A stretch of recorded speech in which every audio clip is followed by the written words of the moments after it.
Y'all wanted more John Wick. I wanted more John Wick. We got more John Wick. This time, a 3-night special. Folks, let's get into my review of the new series, The Continental, from the world of John Wick.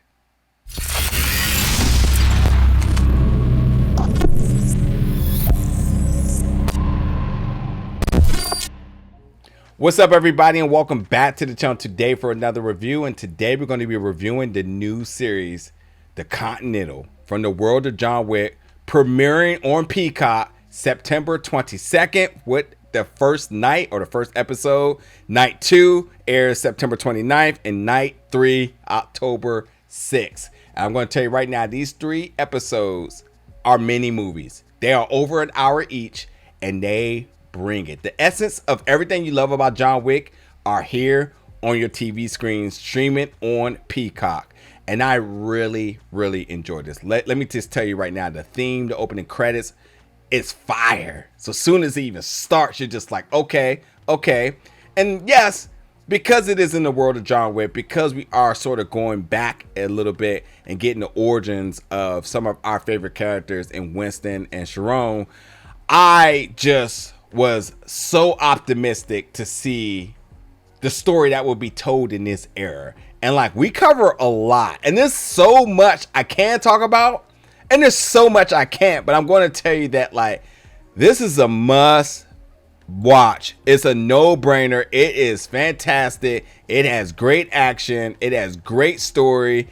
It has everything that you love about John Wick and more.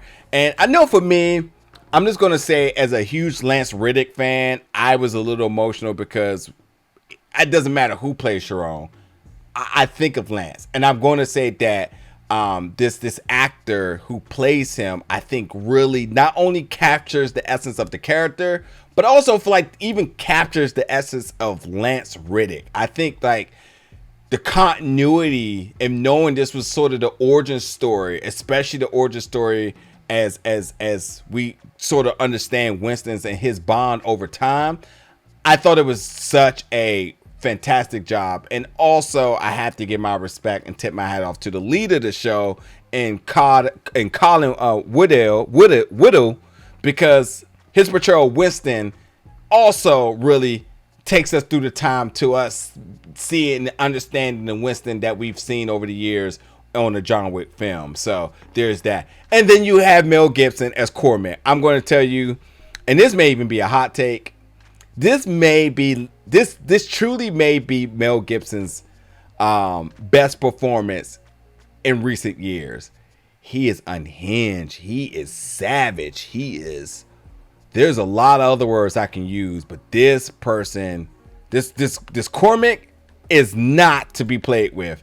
I am going to tell you that I said, wow. I said, oh my God. I said a bunch of other stuff I'm not going to say here, but I got to tell you that so unpredictable, such a joker, such a fiery type of character.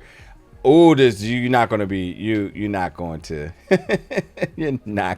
ready. But this does again take us into an alternate history back into the 1970s. Where we see the story how Winston sort of became how he became in possession of the Continental. So, I think one of the biggest things about this is the continuity between this and the movies. And they really nailed it. And by all means, that was really important, that you wanted to make sure that the story made sense, that the toning made sense. And then the other really big thing, and all the folks that were involved with John Wick in terms of the production here, they're back. So when it came down to the stunts, especially because John Wick really prides itself on that practicalness in his stunts, oh yeah. And there's some major fight scenes that will certainly be rewatchable for years to come. There's one pretty early in the first episode in the stairway, and then in the third episode there's one inside of a phone booth that are just mind-blowing. So you will have a lot of rewatchability with this. And like, again, there are many movies, so like each and every episode is a little over or significantly over an hour. I mean, we're talking an hour 15, we're talking almost an hour and 30. So like there's certainly mini movies here, or they could actually be featured because of their run times and their production and everything feels as such. You know what I mean? And yes, all the other things that in terms of the essence of John Wick, it feels like it's all of this is right off of a book of a comic book. Right off of a page of a comic book. Things are brutal. The artistry with all of that really comes together very good. You got some new characters. You got these new assassins. You got this one assassin that looks like Rock Lee, mixed with Neo. Oh boy. That's all I'm gonna say. And with that, you know, we get all the different things that you would expect. You know, the presence of the high tables, you know, different locations. You talk about some of the bloodlines of some of these characters. So like there's definitely Easter eggs and all that. Cameos, I'm not gonna say much about that, but like again, there is definitely things that you are accustomed to from the John Wick movies. There would certainly be things that you're gonna be like, I know what they're doing here. And like we talk about characters and the fate of these characters, you know, you get deaths. There's plenty of deaths there. You do not have to worry about that. You learn about certain characters' motivations. You know why certain folks are after Winston. You learn about relationships that Cormac has and how that always doesn't become a safety net for him. So you got some folks that may not be eye to eye with Cormac by the end of the series. You know, Lou and Miles are two characters, and we understand not only the connect that we learn about their dad. We'll just say that as well too, and the operations room, like you learned about that, and that's a very iconic place within the Continental. So like, you know, a lot of different things that you can definitely take a deep dive into in terms of the lore, in terms of, you know, connecting back into the movies within this. It does all of that. It provides great fan service on that alone. But even if you have never watched anything John Wick, I think it's just a flat out good series. Yes, 3 episodes feels like, wow, where's the rest?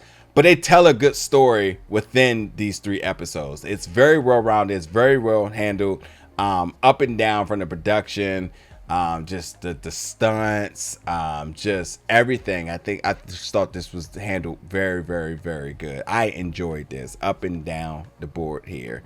I don't know what else I can say without getting into spoilers, but I'm just gonna say it is a must watch. It is certainly a must watch, and I think this is definitely worth something.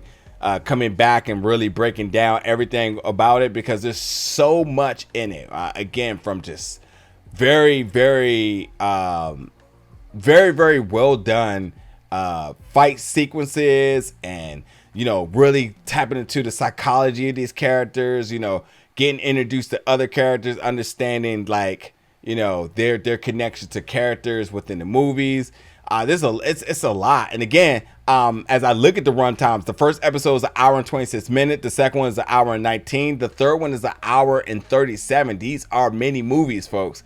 And I just think that up and down the board, from Mel Gibson, from Colin, Woodell, to Michelle Prada, as KD, you know, the Ben Robertson, as Frankie, you getting just an array of fantastic acting and just characters you can invest into, but you're also getting the brutality of John Wick, and certainly you're getting more and more lore into the John Wick universe that truly is just going to have you desiring for more. Like, I already want more, and you all haven't even seen it yet, but again, it has so much rewatchability, so I'm definitely watching this again. So without a doubt, if this wasn't on your radar, put it on here. The Continental from the world of John Wick, premiering on Peacock with its first night, the first episode, September 22nd, episode night 2, September 29th, episode 3, night 3, October 6th. Check them out, folks. Get in the comments, let me know your thoughts about it once you do,